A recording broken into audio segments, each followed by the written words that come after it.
Hi everybody, hello. It's like my new mic arm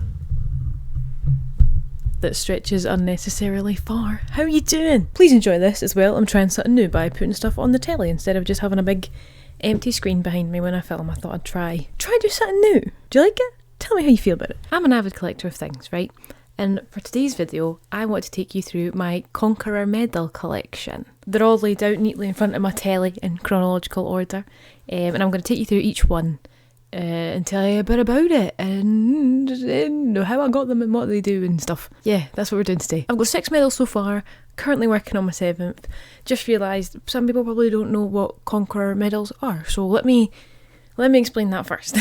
Conqueror challenges, you've probably seen them advertised about or something very similar. They're virtual race challenges, technically. You pick a challenge. It's got some sort of geographical or historical theme. Partake in that challenge to travel a certain distance within a certain time frame, which you pick your own time frame. There's no like rush, you're not competing against anybody but yourself. And you can walk it, you can cycle it, you can run it, you can swim it, you can just put in your own distances as you go.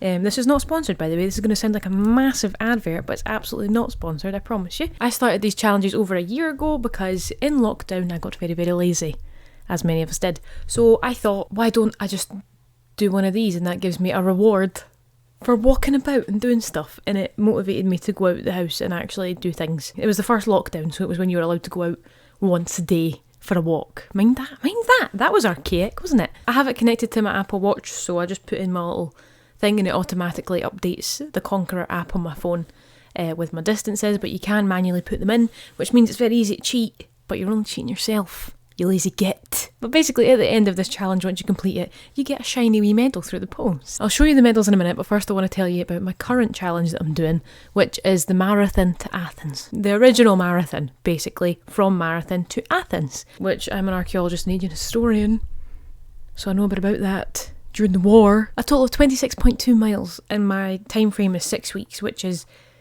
easy done. And as you can see, it gives you a restart point. There I am. I need to update that photo.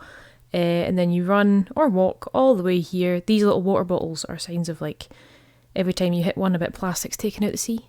There's also one for planting trees. I chop and change. And you run all the way to the centre of Athens, which I think is pretty cool. But I've obviously not finished that one yet, so I've not got the medal for it. But I'm going to take you through all the medals that I do have, which, like I said, are laying out right behind me in front of my telly in chronological order, so I don't forget things.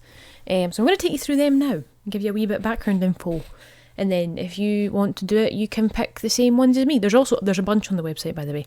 I've just done the ones that are most appealing to me so far. So naturally, the first medal I got was Hadrian's Wall, of course. Hello, it's me we're talking about, the girl who's obsessed with Hadrian's Wall. This was actually the first one advertised to me on Facebook. This is the one that caught my eye and drew me in. I am an archaeologist doing my master's degree. I know I say that all the time. Been to Hadrian's Wall, I've studied Hadrian's Wall, made videos on Hadrian's Wall. I love Hadrian's Wall.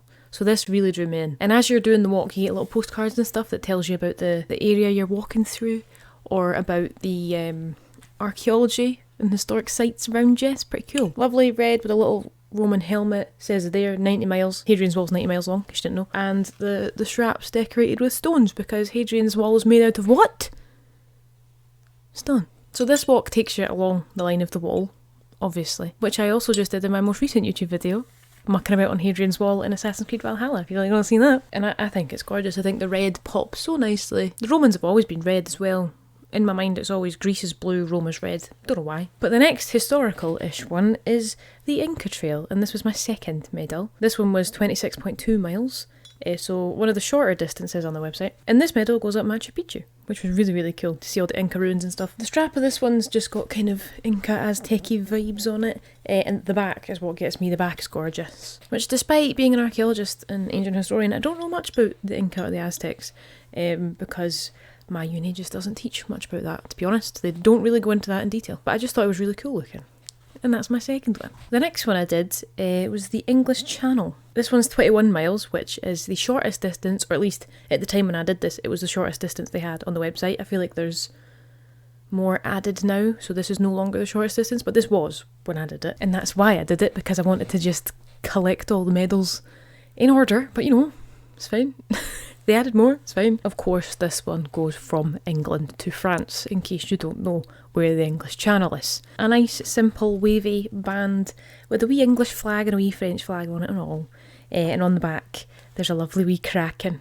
Love that. And all these medals are pretty hefty, by the way. They're all pretty solid, really well made. You can knock somebody out with that, to be honest. Don't do that, though.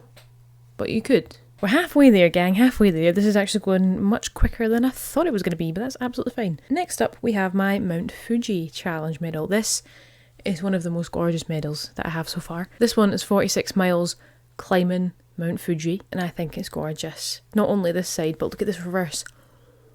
Oh, look at that. Isn't that gorgeous? Isn't that absolutely gorgeous? I can't be bothered going into the details of all the little postcards that you get sent on each journey, but I also think that's something that if you choose to do your own Conqueror challenge, you can look at yourself, because it's actually quite nice reading the little postcards and seeing the little bits of information as you go. Oh, my screens went dark. There we go. So I'll leave that for you to do if you decide to do your own Conqueror challenge. But they are really good, and they get the facts right when it comes to the history, which is nice. That's always nice when things are historically accurate. We love to see that, actually. Next up, we have this gorgeous, gorgeous medal for the St. Francis Way. This is the second longest distance I've done so far, I think. This one is 312.4 miles, as it says right there. It says it on it. And this one is the first medal that has a moving part.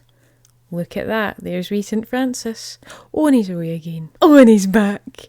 Oh, and he's away again. I did this one at the same time as I was rewatching the Medici programme on Netflix for the second time with my mum, and I was so obsessed because the St. Francis Way goes from Florence to Rome. All about that at the time. Viva de Medici, Jacopo Pazzi. I was all about it. But aye, the wee guy spins. The wee guy, St. Francis, spins. I will say though, the band for this one's quite boring, but this is so articulate that it gets away with the boring strap, because you don't want to overdo it, do you? And lastly, my sixth and final medal for you today, that just came through the post a couple of days ago, is the North Coast 500. This is 500 miles around the north coast of Scotland. Of course I had to get the Scottish one. Did you think I would just not get the Scottish one? You're joking. I can't be bothered actually going up north and doing the walk around the coast. No, I'll just do it virtually, it's fine. This one also has a wee moving part. The thistle, it's stuck, but the thistle pulls back to reveal Nessie in Loch Ness, and then he hides her again, and it's all tartaned up, all the tartan tat and a wee bagpiper on that. I love that, and the wee castle and all. And then on the back is Scotland's national animal, the unicorn. As soon as I saw that they had the Scottish one, to be honest, I knew I had to jump at the chance. Couldn't leave it. The north coast of Scotland is not that far away, but oh no, I was not actually going up there to do a big walk. No. And with this, I wrap up my medal talk, and I've walked many a distance. That's basically what this means. I've walked very far, mainly back and forth to uni and dog walks and that, and the occasional run. Occasional run, not very often, mind you. But you can wear them too. I mean, I don't really know when you would wear them, but they're cool. Once again, I would like to point out that I was not sponsored to do that. As much as I would like to be, I was not sponsored. I really do just enjoy getting rewarded for doing the bare minimum. I really needed something, especially in that first lockdown, to get me out of the slump that was just me not doing anything. And Conqueror medals were a great way for me to combat that. So if you're someone who also struggles to find the motivation to force yourself out and go for walks and go do a bit of exercise, I highly recommend these medals, because I got myself in a real slump, and it's just nice to have a little reward at the end of it, you know? It's what, 30 quid for the whole package, the app's free to download, the medal makes it worth it, to be honest. If you like collecting things and if you want to get moving and get rewarded for moving, I highly suggest that you get a wee Conqueror medal, even if you're already quite an exercisey person and you just want that little bit, you know, a reward once you've done it. Yes, you pay for it, but you know, it's still a reward at the end of the day. It's a medal, so you've won something. Thank you all for joining me today in my many Right, let's not do that. Let's not be doing that. Thank you all for joining me today. I hope you enjoyed that. Conqueror is also a great way for those years doing a New Year's get fit thing, resolution. Get a wee Conqueror medal on the go. It really help solidify your motivation and maybe keep you going a bit longer. Don't give up. Medals are on the way. And that's all I have for you this week. Hope you enjoyed that. Let me know if you already do Conqueror challenges, or there's loads of other websites out there that do similar kind of things. Or let me know if you feel like picking one up, or if you have any questions and that, just let me know in the comments. You can also ask questions in my Discord. I'll leave the link below to that, as well as all my other social medias, as per usualmente. And also my Twitch. I'm back on Twitch again. So you can pop in live and you can ask any questions there. Just introduce yourself, say hi. I'm live a couple times a week. But other than that, thank you so very much for watching and indulging me in showing off my medals. Tatty bye, and I shall see you next Tuesday.